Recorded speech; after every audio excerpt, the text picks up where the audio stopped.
Nous sommes ici à Couat. Une route a été promise par le maire actuel. Les habitants des 10 quartiers ont déjà été mis à contribution. Malgré cela, aucun investissement n'a été réalisé et on constate passivement une détérioration inquiétante de la route de Couat et de ses abords.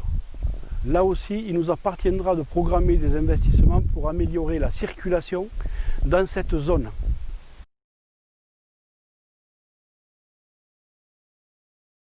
Nous allons parler maintenant des dossiers plantés.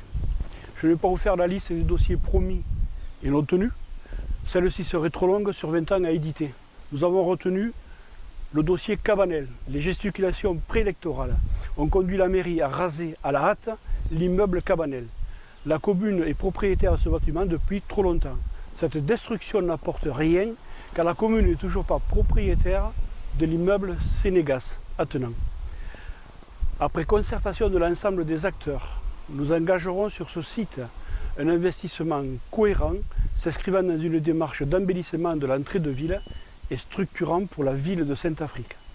Cette démolition précitée, donnant l'illusion d'un semblant de dynamisme, a conduit par la même occasion la commune à bouter hors des lieux une association.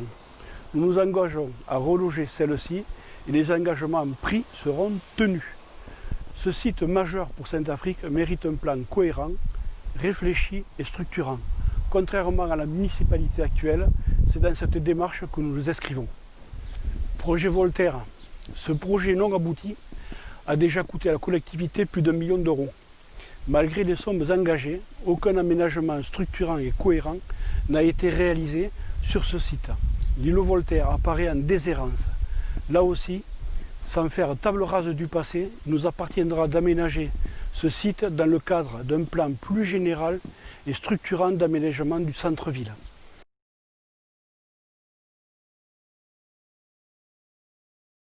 Nous mettrons à plat tous les dossiers de prêt et nous renégocierons certains d'entre eux.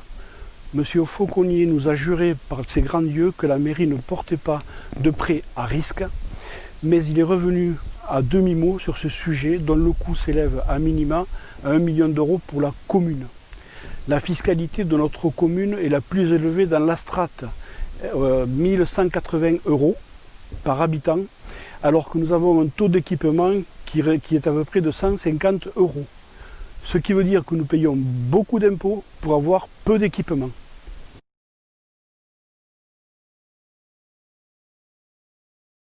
Cerise sur le gâteau.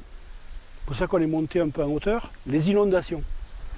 6 mois de présence non-stop dans la presse locale, régionale, vous allez voir ce que vous allez voir. Et au printemps 2015, aux abonnés absents, aucun ménagement structurant n'a été fait sur les zones à risque et les berges pour une protection efficace, de sorte qu'aujourd'hui les mêmes causes produiront les mêmes effets.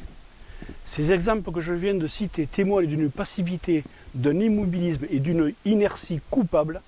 Sans respect des deniers publics, ces travaux ont été engagés au coup par coup, sans perspective, sans cohérence, sans vision de moyen terme et en s'inscrivant en rien dans une démarche structurante de l'aménagement du centre-ville. Avec une vision et une perspective d'ensemble ayant notamment pour objectif l'embellissement du centre-ville et le renforcement de son attractivité, il nous appartiendra, après concertation et études, de mener à terme ces projets non aboutis.